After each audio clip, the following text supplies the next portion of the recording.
Ayan. Double check the limit mo na sir bago natin siya i-activate. If may mga any scratches, sir lang yung sa camera sir, double check mo doon sa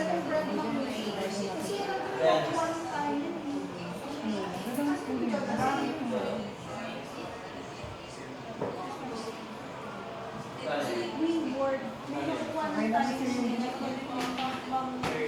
Wait na lang.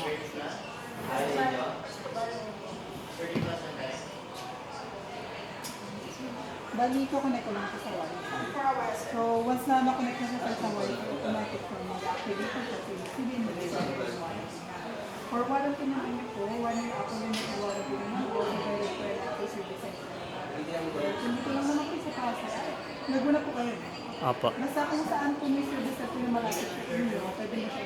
Actually, local, international, effective naman yung warranty niyo. Ako service center po kayo.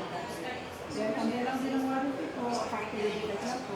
Pero malagod siya, mabasa, hindi kita kasama sa warranty sa inatamang lang ko sila rin yung warranty. Kakasama niya ako.